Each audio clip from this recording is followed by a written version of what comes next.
खुश आमदीद। कभी सोचा है कि एक मैगजीन का वर्क इतना चमकदार और बिजनेस कार्ड इतना मजबूत क्यों होता है? आज हम प्रोफेशनल प्रिंटिंग पेपर की दुनिया के राजों से पर्दा उठाएंगे। चलें, एक बुनियादी सवाल से शुरू करते हैं। जो कागज हम घर के प्रिंटर में इस्तेमाल करते हैं और वो कागज जिस पर प्रोफेशनल ब्रोशर्स छपते हैं, उनमें आखिर फर्क क्या है? इसी फर्क को समझकर हम इस मौजू की बुनियाद रख सकते हैं। अच्छा, तो इसको समझने के लिए ना हम बात करेंगे 3 अहम हिस्सों पर। पहला, कागज की कौन कौन सी किस्में हैं और वो कहाँ इस्तेमाल होती हैं। दूसरा, कागज के साइजेस का क्या चक्कर है। और तीसरा, अपने प्रोजेक्ट के लिए सही कागज आखिर चुनना कैसे है। ठीक है, तो आइए पहले हिस्से में गहराई से उतरते हैं। देखें, चाहे वो एक हल्का फुल्का सा फ्लायर हो या एक मजबूत डब्बा, हर चीज की शुरुआत सही मवाद से ही होती है। तो सबसे पहले कागज की आम किस्मों पर एक नजर डालते हैं। सबसे पहले आता है ऑफसेट पेपर। इसे प्रिंटिंग की दुनिया का वर्क हॉर्स भी कह सकते हैं। मतलब ये कि रोजमर्रा के कामों में सबसे ज्यादा यही चलता है। और हाँ, ये लोकल और इम्पोर्टेड दोनों तरह का मिल जाता है। अब इसका वजन ही बताता है कि ये कहाँ इस्तेमाल होगा। जो हल्के वजन वाला लोकल कागज है वो आमतौर पर पैम्फलेट या बिल बुक के लिए ठीक रहता है, जबकि जो ज्यादा वजन वाला इम्पोर्टेड कागज है वो कंपनी के लेटर हेड्स जैसी फॉर्मल चीजों के लिए चुना जाता है। अब यहाँ एक बहुत ही दिलचस्प बात है। जब हम GSM की बात करते हैं ना, तो इसका मतलब कागज की मोटाई बिल्कुल भी नहीं है। ये दरअसल उसकी डेंसिटी यानी कसाफत का पैमाना है कि भाई 1 मुरब्बा मीटर कागज का वजन कितना है। सीधी सी बात है, जितना ज्यादा GSM उतना ही भारी और ठोस कागज। अच्छा, ऑफसेट पेपर से एक कदम आगे बढ़ें तो हमारे पास हाई क्वालिटी कामों के लिए 2 बहुत मशहूर ऑप्शंस हैं, आर्ट पेपर और मैट पेपर। इनमें सबसे बड़ा फर्क इनकी फिनिशिंग का है। एक चमकदार है और दूसरा बिल्कुल गैर चमकदार यानी मैट। आर्ट पेपर अपनी चमक की वजह से अक्सर मैगजीन्स और फ्लायर्स में इस्तेमाल होता है ताकि तस्वीरें और रंग उभर कर नजर आएं, जबकि मैट पेपर अपनी गैर चमकदार नफीस लुक की वजह से बड़े ब्रांड्स के प्रोडक्ट कैटलॉग्स के लिए चुना जाता है। लेकिन अगर हमें सिर्फ अच्छी फिनिशिंग नहीं चाहिए बल्कि मजबूती और सख्ती भी चाहिए, जैसे कि एक बिजनेस कार्ड के लिए, तो हम आ जाते हैं आर्ट कार्ड कैटेगरी में। ये वो कागज है जो पहले तासुर को वाकई मजबूत बनाता है और इसका इस्तेमाल ही इसकी कहानी सुनाता है। ये बिजनेस कार्ड्स, शादी के दावतनामों और किताबों के मजबूत कवर्स के लिए बेहतरीन कागज। आखिर में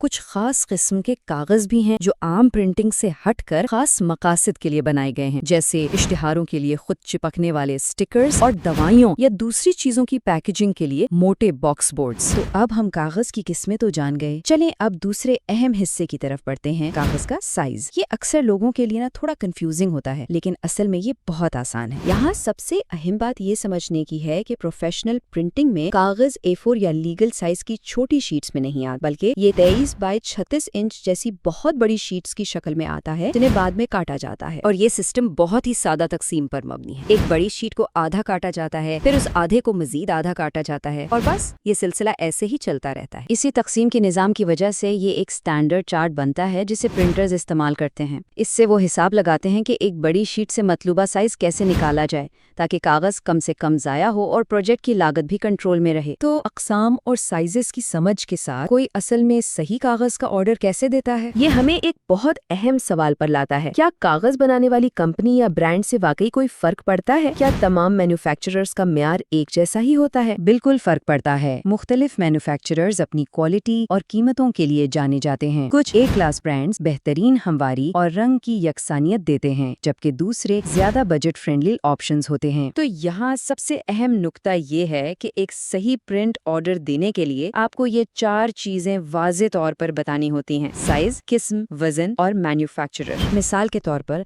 अगर आप कहते हैं मुझे 23 बाय 36 का 8वां कार्ड 260 ग्राम आर्ट कार्ड पिंडू का चाहिए, तो ये वेंडर को बिल्कुल वही बताता है जिसकी जरूरत है और किसी भी गलती की कोई गुंजाइश बाकी नहीं रहती। तो इस सारी मालूमात को समेटते हुए अगर कोई शख्स प्रोफेशनली कुछ प्रिंट करवाना चाहता है तो उसके लिए सबसे अहम सबक क्या है? जवाब बहुत सादा है, वजाहत। और ये वजाहत उन्हीं 4 सतूनों पर खड़ी है जिन पर हमने अभी बात की है। इन 4 अनासिर साइज, किस्म, वजन और मैन्युफैक्चरर पर उबूर हासिल करना ही कागज के ज़िया से बचने, अखराजात को काबू में रखने और बिल्कुल वही प्रोफेशनल रिजल्ट हासिल करने की कुंजी है जो आप चाहते हैं। ये इल्म किसी को भी, चाहे वो बिजनेस ओनर हो या कोई क्रिएटिव है, उस काबिल बनाता है कि वो अपने आइडिया को एक ठोस प्रोफेशनल प्रोडक्ट में बदल सके। तो अब जब आप कागज की जबान समझ गए हैं, सवाल ये है आप इसके साथ क्या तख्लीक करेंगे?